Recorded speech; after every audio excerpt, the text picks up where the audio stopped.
and welcome to Newsy Streamline, where we dive into the dynamic world of video streaming.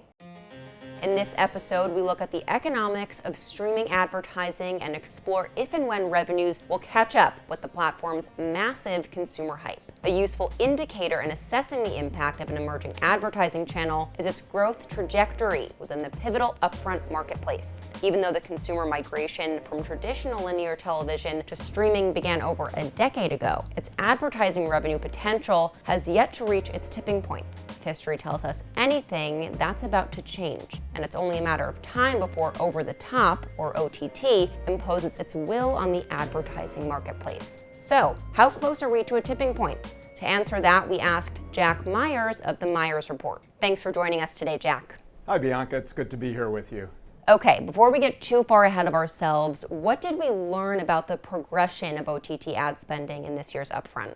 This is really a pivotal year for over-the-top advertising. So many of the players in the marketplace, the legacy players like the CW, NBCU, CBS, Disney, ABC, are either heavily into the OTT space already or aggressively moving in. So this is the year that there was a lot of attention paid to OTT and a lot of new players jumping into the space.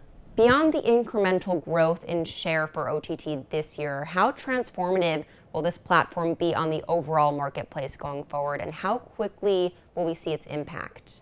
Well, we're already seeing the impact. We're already feeling it. If an advertiser or agency media buyer in network television is not paying attention to OTT platforms, they're missing the opportunity. I remember back in the 1980s, not to age myself, there were a lot of marketers who were hesitant to move into cable television. And the ad agencies introduced something called the 5% solution, saying the marketplace deserves 5% of your money in cable television, 95% in the legacy television media. The same thing is happening today with OTT, which is a fraction of that today, but marketers and agencies need to start moving toward that 5% of their TV budgets in OTT.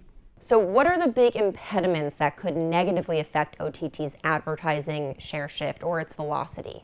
There are really no impediments other than market inertia. The marketplace is happening. We have the gaming platforms like Microsoft, Sony, and Apple, which are also absorbing a lot of young eyeballs, but that's not holding back OTT. It's actually moving it more quickly forward because advertisers and agencies are looking at alternative places to meet those eyeballs that are leaving the legacy media brands.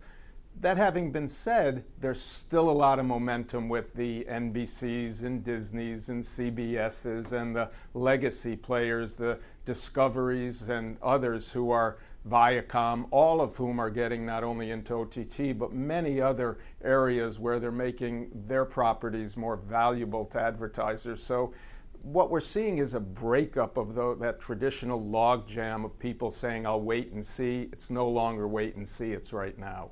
Jack Myers of Myers BizNet, thanks so much for sharing your thoughts on Newsy Streamline. Thanks, Bianca. Thanks for joining us today. A friendly reminder, you can get more insights from Jack and other industry experts on our Newsy Streamline series by visiting us at newsyinsights.com. And for straightforward, opinion-free news anytime, check your local listings for Newsy on cable, satellite, and every major streaming platform.